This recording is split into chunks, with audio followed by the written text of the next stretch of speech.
Tonight on Y News. Banco de Oro clients air complaints against ATM glitches. The Armed Forces of the Philippines assures mountain members who exited Marawi City will no longer sow terror. Affected residents of the Grenfell Tower fire in West London are encouraged to make themselves known as search for the missing continues. Over 4,000 undocumented overseas Filipino workers have availed the Saudi government's amnesty program. An academy will open in July for drivers of public utility vehicles. And Pag-asa revises its weather bulletin for future forecasts. Y News begins now.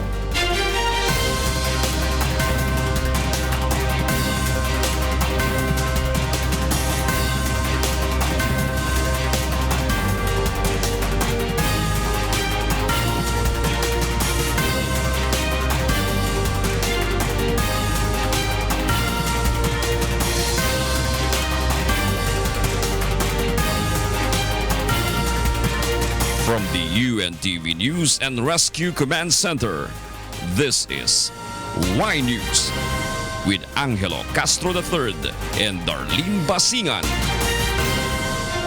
Good evening. Some depositors of Banco de Oro complain against the bank's ATM card service. Monokson tells us why. Kakadepo. After ko mag-withdraw, sabi dun sa ATM, unauthorized daw, ayaw tanggapin yung PIN ko. Kaya ang ginawa ko, pumunta ako sa pinakamalapit na BDO bank. Tapos, sabi, na-compromise daw dun yung ATM ko. This was how Shelo described her experience today after trying to withdraw her money from an automated machine by Banco de Oro. She was surprised that the ATM flashed that her transaction was unauthorized. A BDO personnel told her that the ATM which she used was hacked. The ATM is equipped with safety feature to ensure that accounts such as Shelo's are protected. The ATM will block her transactions to avoid being scammed. Kino-close nila pag halimbawa pinasok na nila yung hack na pinasok sa hack na ATM machine. Automatic yun, kino-close nila, binabago nila yung PIN, kino-close nila yung para hindi na makuha yung laman. Some depositors expressed their disappointments on social media. Troy Vicente said his ATM was stuck. The bank said that his card was also compromised as well as the ATM. John Constante experienced the same, but the bank decided to replace his ATM for free. All affected depositors are advised to withdraw over the counter so that their ATM will not be compromised. In a statement, Banco de Oro explained that all ATM cards are compromised every now and then, and such problem happen in all banks. All affected depositor must reach out to bank personnel so that their case will be investigated and for lost money to be reimbursed. BDO promised to resume to normal operation all of its ATM machines as soon as possible. Mon Hokson, UNTV News and Rescue, Quezon City. The Bank of the Philippine Islands is now undergoing privacy compliance check on the National Privacy Commission. This after the bank's electronic channels became temporarily inaccessible. The NPC will examine the existing policies of the bank, especially its breach management protocol, to prevent a repeat of any glitch in its system as stated under the Data Privacy Act of 2012. NPC Commissioner Raymond Enriquez Liboros says the Data Privacy Act covers the incident that happened to BPI as it concerns processing of information like client account information. The incident has also affected the availability and integrity of personal information due to the release of a false account information or incidents that customers couldn't access their accounts. The Armed Forces of the Philippines assures that the mountain members who already exited Marawi City no longer had the capacity to launch attacks. Rosalicos explains why. The military does not deny the possibility of some Maute ISIS terrorist group members being able to escape Marawi City and have gone to Iligan City and Cagayan de Oro. According to reports, some Maute members together with some residents had evacuated during the first weeks of the siege. However, the military is confident that they can no longer launch attacks or sow great havoc in other places. Safe to say, I can tell you they don't have the capacity to do what they did in Marawi anymore. Their capabilities have been significantly degraded, and they have specifically targeted Marawi to sow terror. Meanwhile, the military has launched proactive security measures and has been coordinating with the local government units. The military also called on the public to remain alert and vigilant against suspicious-looking persons, things, and activities to prevent enemies from executing their terror plans. Be partners of increasing the security posture by being vigilant, alert, and watchful of their surroundings, and get to authorities' attention whoever they see as suspicious-looking characters or whatever items that are left unnecessarily in any place. Likewise, the military has reminded those who are planning to distribute assistance and relief goods to the residents of Marawi City to coordinate with the local government units before proceeding to the conflict area. This after reports that the military allegedly prevented some left-leaning lawmakers from conducting their humanitarian efforts in Marawi City. We don't want anyone getting hit by any of these stray bullets if they go to Marawi itself. So in the interest of safety, we have been working closely with local government and its social welfare arm and health arm to provide the services needed by the evacuees without necessarily having other people from the outside exposed to danger. Rosa Licoz, UNTV News and Rescue, Malacanang. Even if security along the entry and exit points around Iligan City has already been intensified, local government wants to make sure that the city remains safe at all times. Roderick Mendoza tells us why. Iligan City Mayor Celso Regencia is not putting his guard down. The local chief executive is calling on gun club members and owners of licensed firearms to help secure the city amid possible attacks from terrorists in the neighboring Marawi City. Ang sabi ko sa kanila, stay in their homes with their families. Lock lahat yung mga pintuan na hindi basta-basta mapasok sa mga kalaban. I told them to shoot the enemies. Mayor Regencia hopes that the violence that is happening in Marawi City would not spill over to Iligan, which is just an hour away by land. Malinawagan yung mga isipan nila na hindi na nila ikalat pa yung mga paghasik ng lagim doon sa Marawi dito sa Iligan. We are not challenging them, pero nananawagan tayo na dapat hintuan na nila para wala ng mga buhay pa na wala ng dugong tatagas pa sa lupa ng Marawi. Meanwhile, the police are not discounting the possibility that some members of the multi-terrorist group have already entered Iligan City. Hindi ko rin masabi dahil hindi natin kilala ang mga lahat eh. Hindi natin sila kilala lahat. So yun ang namin na possibly mayroon. Pero yun ang piniprevent natin na makagawa sila ng masama dito sa Iligan through tanggalin natin yung isa sa pwede nilang gamitin, yung mga baril. Kaya yun ang stricto yung checkpoint natin. The police are also thankful for the community's cooperation in the fight against terrorism. Roderick Mendoza, UNTV News and Rescue, Philippines. 125 members of the Philippine Coast Guard are set to be deployed to 50 ports in Mindanao in the coming days. Leslie Longbowen explains why. The augmentation force of the Philippine Coast Guard arrived in Cagayan de Oro City from Luzon and Visayas earlier this morning. They are tasked to help in guarding ports and seas in most part of Mindanao. This is after authorities received intelligence information that Maute group members may pass through seas to escape, as security at entry and exit points in Marawi City have already been tightened. Security forces also received information that the bandits will attempt to bomb ports.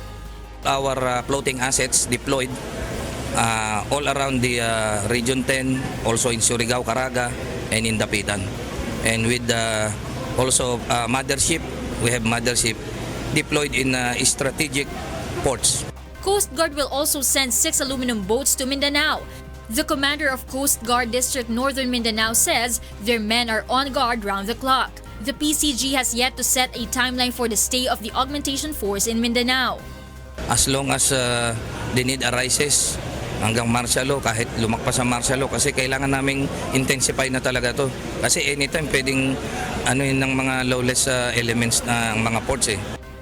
As part of efforts to tighten security, the PCG calls on owners of sea vessels to register them to the Coast Guard. Registration is free. The Coast Guard says unregistered sea vessels will be apprehended. Leslie Longbowen, UNTV News and Rescue, Philippines. The Department of Education has decided to defer the opening of classes in Marawi City, supposedly set on June 19. Aiko Miguel tells us why. Definitely, our announced June 19, which was advised by the military, may not take place because as we are here now and Marawi is in the final stages of being liberated. The Department of Education has decided not to open classes in conflict-affected areas in Marawi City. But DepEd says it will immediately conduct Brigada Eskwela or cleanup of schools in the area once the situation normalizes. DepEd calls on private sector groups to help. Despite the crisis, DepEd is determined to continue providing education to students there. Meanwhile, more than 7,000 students from Marawi City have already enrolled in schools in various regions across the country. Many of our Muslim brothers and sisters are already integrated in many parts of the Philippines because we have Marawi children from as far as Batak City, Region 1, Region 3, National Capital Region, and the bulk of the children are in Region 10. The Education Department is still searching for more than 2,000 teachers and students affected by the crisis in Marawi City. 887 students in Marawi City and more than 1,200 others in Lanao del Sur Division are affected by the clashes and needed to be evacuated. While there are 2,933 affected teachers in Lanao del Sur, and 1,411 of these are from Marawi City. DepEd belies reports that students and teachers went missing or held hostages in Marawi City. However, DepEd is continuously tracking the whereabouts of those who are not yet in the list to make sure about their conditions. Meanwhile, since the opening of the Oplan Balik Eskwela Information and Command Center on May 29, more than 2,000 problems and concerns have been reported regarding school opening this year. The Command Center at the DepEd Central Office has signed off today. Despite this, education officials say they will continue to monitor the condition of more than 27 million students. Dumulog na lang sila doon sa mga pinakamalapit na division offices or regional offices natin. So far, ang assessment natin, it's getting to be smoother and smoother throughout the years. Ang reason nun, dahil nga sa inyo rin sa media, napaparating natin yung mga iba't ibang programa, polisiya ng ating kagawaran. Aiko Miguel, UNTV News and Rescue, Pasig City. A security analyst says it will take longer than the prescribed period of 60 days under martial law for the government forces to end the conflict between the government troops and the Maute ISIS group. Joyce Balancho will tell us why. The government should not be too confident in saying that Maute members who escaped Marawi City will not be able to launch attacks in other areas. This according to Dr. Romel Banlawi, a security analyst and the chairman of the Philippine Institute for Peace, Violence and Terrorism Research. He says the Maute group has wider connections and are skilled in making arms and improvised explosive device. They will use the family connections for them to hide and operate discreetly. Kasi sa ngayon, nabawasan na kanila yung pwersa, ang gagawin nila to avoid enemy forces, ang tingin ko, they will conduct intermittent bombing operations in different parts of Mindanao to divert the attention of the military away from Marawi City. Dr. Banlawi also believes that war in Marawi City cannot be stopped in a span of 60 days under martial law. He says a month has passed since the start of the firefight, yet more than 200 members of the Maute are still taking hold of Marawi City. For me, this will become a long struggle and you just have to deal with this and face the long fight against terrorism. For me, fighting terrorism like Maute Group or like ISIS-inspired Maute Group will take a long war. Kaya nga ang ating gobyerno hindi na nga yung nagbibigay ng deadline. Ayaw na nila magbigay ng deadline. Meanwhile, the Armed Forces of the Philippines or AFP admits they lack modern equipment to immediately address such terrorist attacks. They say if only they have the necessary equipment, they would not be needing any assistance from other countries. If we are able to expedite this acquisition and put up all these capabilities and make it usable for our troops, then it won't be necessary for us to ask for any kind of assistance. Dr. Banlawi is urging the government that alongside pursuing military efforts against the terrorist group, they should also prioritize helping those people affected in the Marawi siege. AFP meanwhile releases the land bank details for those who want to donate to families of fallen soldiers and those civilians affected by the war. Joyce Balancho, UNTV News and Rescue, Quezon City. The families of the 2 Marines killed in Marawi City are looking for a positive future ahead despite their loss. Aiko Miguel tells us why. The remains of First Lieutenant John Frederick Sevillano is lying in state at the Santa Rita de Casia Parish in Philam Homes, Quezon City.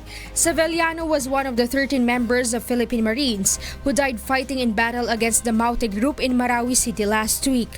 The soldier was the commander who discovered the almost 80 million peso in cash and checks at an alleged hideout of Maute Group in Marawi City.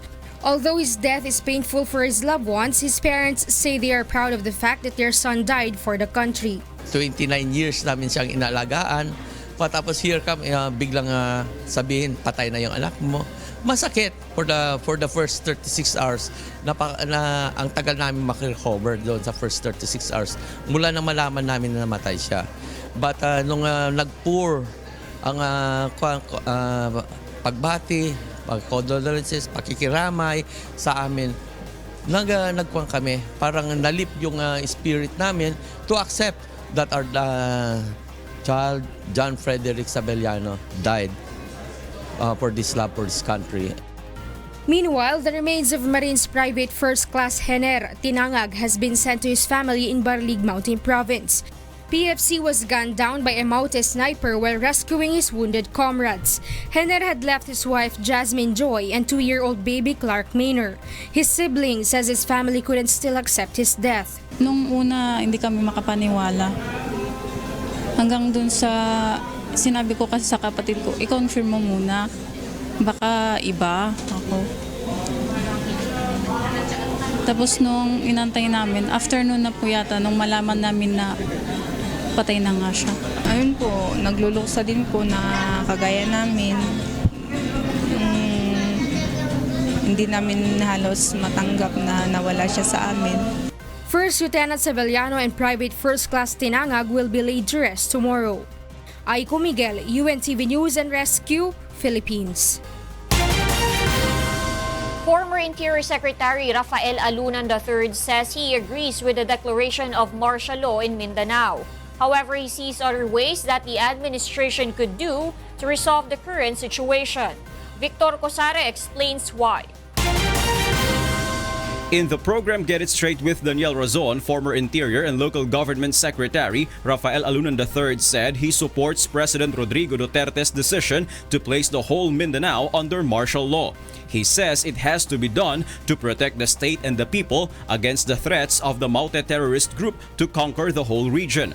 However, the former official sees other ways that the administration could do to resolve the current situation.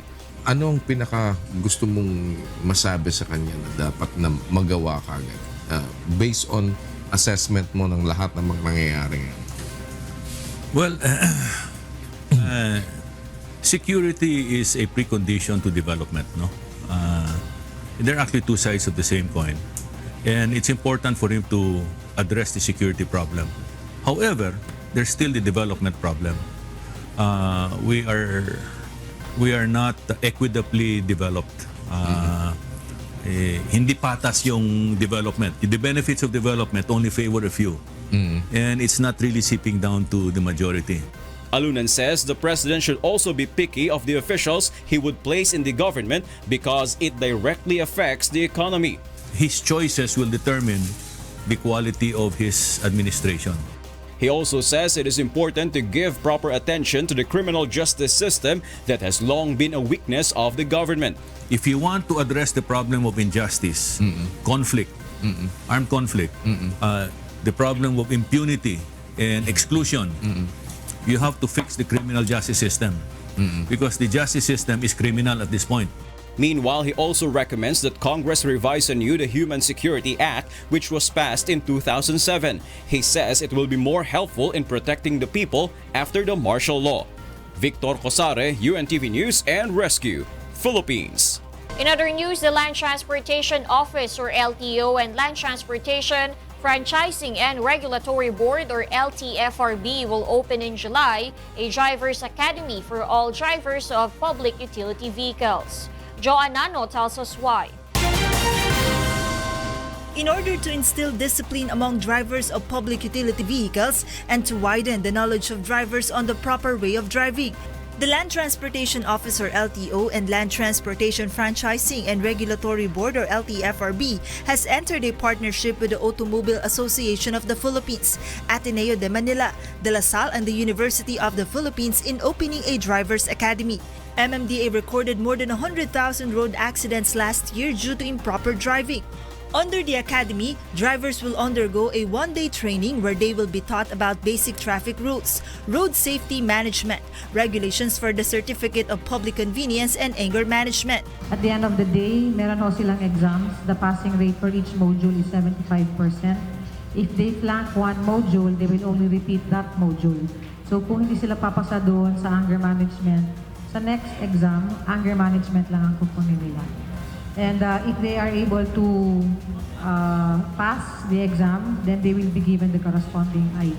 The training is free for all POV drivers. They just need to pay 20 pesos for ID upon enrollment in the said seminar.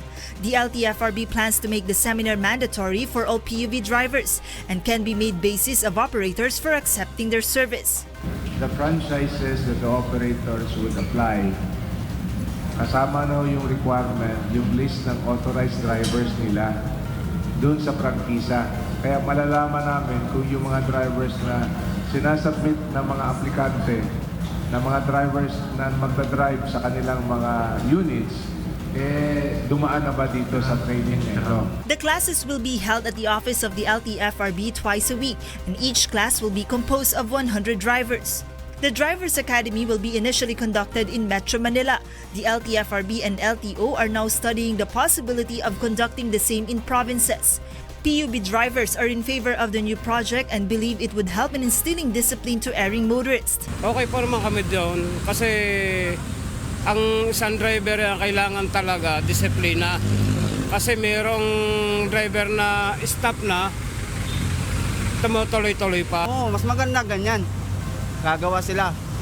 Mga siguro kung matatagal yan isang taon para maganda, para matuto talaga yung mga isalim yung mga private. Alongside the Drivers Academy, the LTFRB will also launch a database on driver information to hasten the process of determining and recording a violation of erring motorists. Joanano, UNTV News and Rescue, Quezon City. Next on Y News. Affected residents of the Grenfell Tower fire in West London are encouraged to make themselves known as search for the missing continues.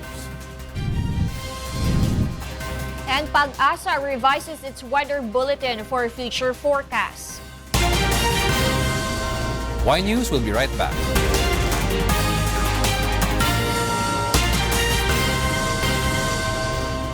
Residents in nearby high-rise apartments of the burned Grenfell Tower worry of their safety. Meanwhile, the Embassy of the Philippines has issued notice to Filipino victims of the fire. Jovic Bermas tells us why. The Philippine Embassy in London has called on Filipinos and Filipino-British nationals who are victims of the Grenfell Tower fire to communicate with the embassy so it could extend assistance. Last night, Consul Romel Romato said in a phone interview by UNTV News that still only 80-year-old Filipina Ligaya Moore was confirmed missing among the Filipino residents in that burned tower block. As to the identity of others who have been affected, wala pa tayong mga names nila kasi nga yung iba, they were treated in the hospitals nearby and then na-release na sila. So yung mga data on that, yung medical record nila, they're not accessible sa public. They're Filipinos, but they're now declared out of danger. They were released after their treatment. The embassy calls on the relatives of residents to help by informing them of the whereabouts of their affected loved ones. Meanwhile, residents in 3 20-story buildings nearby the burned tower block are in panic and worrying about the security as there is only one stairway and no fire alarms in their buildings. Instead of wasting money on sort of making us look pretty, make us look safe, yeah? No, there's not as far as I'm aware, there isn't. And you know, and I've just been told, because I have people that live there, Moroccan people and people that I know, sort of the majority, like the national people I know, they all lost their life. Fire action notices in the tower said there is a stay-put policy for residents unless the fire is in or affecting your flat. The line was crossed out by residents as the recent fire showed them that it is not a safer method as they have seen what had happened to Grenfell Tower. The London Fire Brigade says the full death toll may not be known for weeks as officers pick through the remains of the burnt-out building. The reason the number has gone up is we have identified a number of people who are still in the building. We know there will be more. It's the upper floors that will be more challenging and will need some additional shoring for us to be able to get in there. The size of this building, it could take weeks. I want to be realistic, this is a very long process. Based on the latest tally, 17 were confirmed dead, 37 still receiving treatment in hospitals, of which 17 are still in critical care. Jovic Permas, UNTV News and Rescue, London, United Kingdom. The Overseas Workers Welfare Administration, or OWA, calls on Filipino workers in the Kingdom of Saudi Arabia, particularly those without legal documents, to avail of the 90-day amnesty program. Nel Maribuhok explains why. More than 4,000 Filipino workers in the Kingdom of Saudi Arabia have been repatriated under the amnesty program of the Gulf nation. 4,122 na yung mga napaulit mula nung Abril. OWA reminds undocumented OFWs that they have until June 29 to avail of the said amnesty program. Makakapag-apply sila online at hindi na sila questionin at wala ng penalty, makaka-exit sila sa Saudi. Unlike yung regular na repatriation ng mga overstayers, may penalty yan. OWA expects 450 Filipinos repatriates from Saudi Arabia until Monday. An OFW may qualify under the program if he or she has no criminal case in the KSA and no debts in any financial institution. Baka hindi sila matuloy umalis hanggang hindi mabayaran yung mga utang. So ito yung mga merong utang sa bangko, credit card. Nel Maribuhok, UNTV News and Rescue, Pasay City. Filipinos in Bahrain experiencing abuse from their employers can now seek help from a newly opened center in the Gulf state. Bel Cabigting tells us why. It's part of their commitment na prinsipyo nila dito is human rights para sa lahat, no? Pati yung mga foreign workers at lahat dito sa Bahrain, papangalagaan din ng mga gobyerno ng Bahrain yan.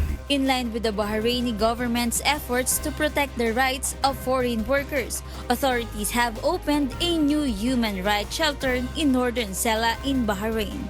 With this, expatriates, human trafficking victims, and Filipinos suffering abuse from their employers can now seek personal assistance from the trained Bahraini nationals. The center offers include mental health services, legal services, and temporary shelters. Ambassador Alfonso Ver says they are coordinating with Bahraini authorities on how the Philippine government can help in its efforts. Offer ko nga na if they want to promote or disseminate information on this new center, we will gladly assist them sa mga ating mga outreach programs para makarating sa mas maraming mga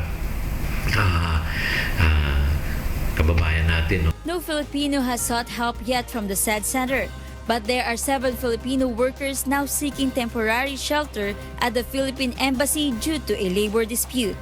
I'm sure patuloy pa rin ang Bahrain, kung may makita mga pangangailangan, hopefully makakapirma na rin tayo ng labor agreement na Bahrain. An estimated 60,000 Filipinos are currently living and working in Bahrain. Belka Big Team, UNTV News and Rescue, Middle East. Former Senator Bongbong Marcos wants a pilot recount for his election protests on 3 provinces which are the bailiwicks of Liberal Party member and Vice President Leni Robredo. Roderick Mendoza will tell us why. In his preliminary conference brief, former Senator Bongbong Marcos has identified the provinces of Camarines Sur, Iloilo and Negros Oriental as areas where he wants to prioritize the recount for his election protest. According to his lawyer, the results in these 3 provinces would show Robredo got 1.460 million votes compared to Marcos, who only got less than 200,000. This could allegedly explain why Marcos's lead of 1 million votes was lost and Robredo led by 260,000 votes in the final tally. Kapag hindi po namin maipakita man lamang sa tribunal na may basihan yung ating election protest sa pamamagitan ng pagbubukas ng balota nitong 3 probinsya, maaari pong ma-dismiss yung election protest ni Senador Bongbong Marcos. Subalit, kami po ay very confident, kaya po naming patunayan at dalin sa next phase or next level itong election protest. Rodriguez says the number of undervotes in the 3 provinces is incredible, which is even higher than the total votes garnered by the former senator. Marcos will present over 300 witnesses, including COMELEC Commissioner Christian Robert Lim and the Smartmatic Executive Marlon Garcia. You can consider them as hostile witness, but nonetheless, we submitted their names, and hopefully the tribunal will issue a subpoena to compel them to testify. Robredo's camp said Marcos must be able to prove his allegations. They want pilot recount in the provinces of Capiz, Sulu, and North Cotabato. They claim Marcos and his supporters engaged in massive vote buying in Sulu and North Cotabato. Robredo also got 0 votes in several precincts in Sulu. Meanwhile, the Supreme Court has appointed a panel of commissioners to oversee the reception of evidence and the manual recounts. It will be led by retired SC Justice Jose Vitug. Roderick Mendoza, UNTV News and Rescue, Manila. The Commission on Elections sees the implementation of early voting as a challenge if signed into law.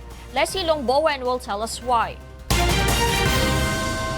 The Commission on Elections admits that the implementation of early voting for senior citizens and persons with disability will be a challenge if signed into law.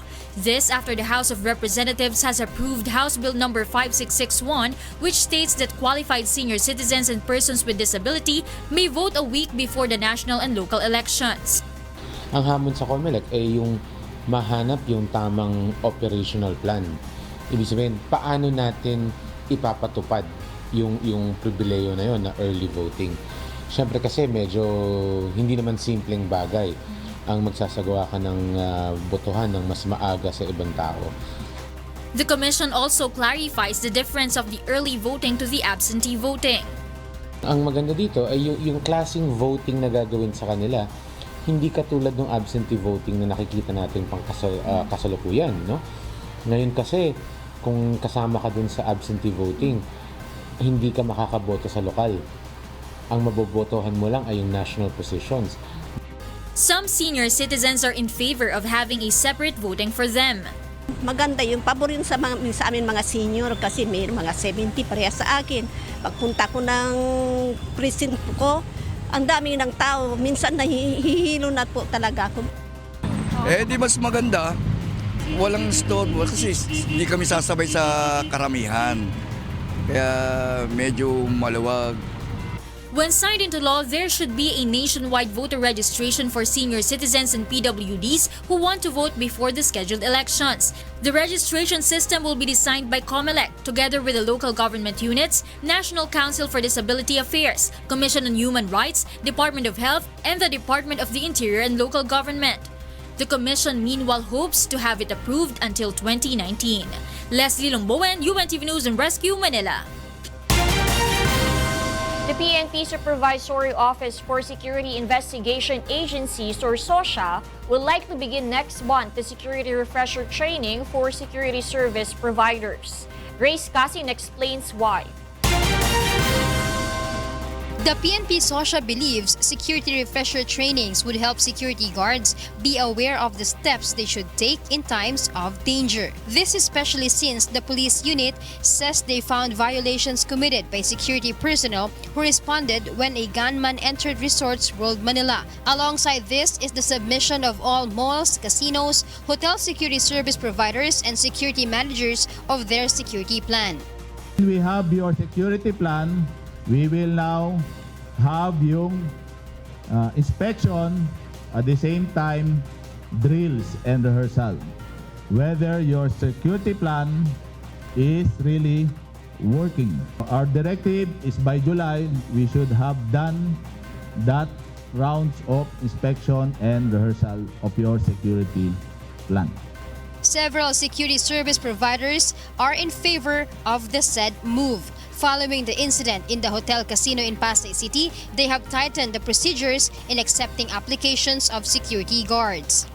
Tinitingnan namin yung mga basic requirement muna. Tinitingnan yung license ba siya? Paano niya na-acquire yung license? Nag-training ba siya talaga? The PNP SOSIA will begin this week the summary hearing of the Ensign Landing Security Specialists Incorporated. This after SOSIA found that 29 security guards were on duty at the entrance and exit of the hotel casino until 12 midnight. Members of the internal security of the establishment were also nowhere to be found during the incident. There was also no security plan and security response team on standby. Within 3 days upon receipt of such he will summon the NC Lanting for the summary hearing proceedings. Meanwhile, PNP SOSIA absolved the security guard who did not fire his gun upon facing the suspect in the attack, Jesse Carlos. Basic role ng security guard is prevention, observe, and report. The use of firearms is last resort. Actually, it will be further investigated, but initially, what the guard did is right based on our standard response procedures.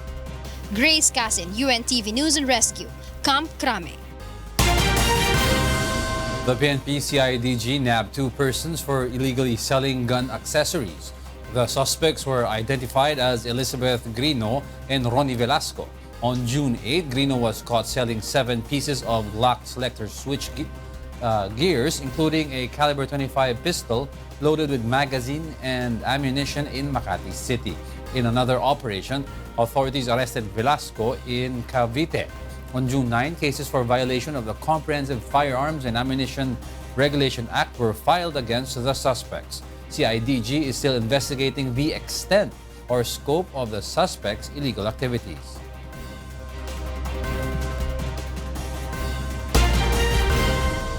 The McCann World Group Philippines says it respects the decision of the Department of Tourism, or DOT, to terminate its contract. This is amid the controversial new advertisement that is allegedly similar to the 2014 South Africa ad campaign. Despite this, the ad agency says it has yet to receive a formal communication from DOT regarding the termination of their contract. The McCann World Group says it remains thankful for the opportunity given to them by the DOT. In other news, the Pasig River Rehabilitation Commission will seek regulatory powers from President Rodrigo Duterte. Monokson tells us why. According to a study published by an online scientific journal, Nature Communications, Pasig River is second in the world among the primary sources of plastic waste in oceans. The website adds that more than 60,000 tons of plastic waste in oceans comes from Pasig River. This is due to the large number of population that surrounds the river who usually disposes waste materials to its waters. The Pasig River Rehabilitation Commission or PRRC says they can do more to rehabilitate the river if they will be given additional powers to do so. Actually, wala siyang enforcement powers. Ang sa amin lang ay makipag-usap sa mga ganito, pwede ba makiusap kami sa inyo na pakilinis naman ito. But nevertheless, what we are doing, talagang we go beyond it. Na talagang kami mismo kumukuha ng basura. We have a division for this.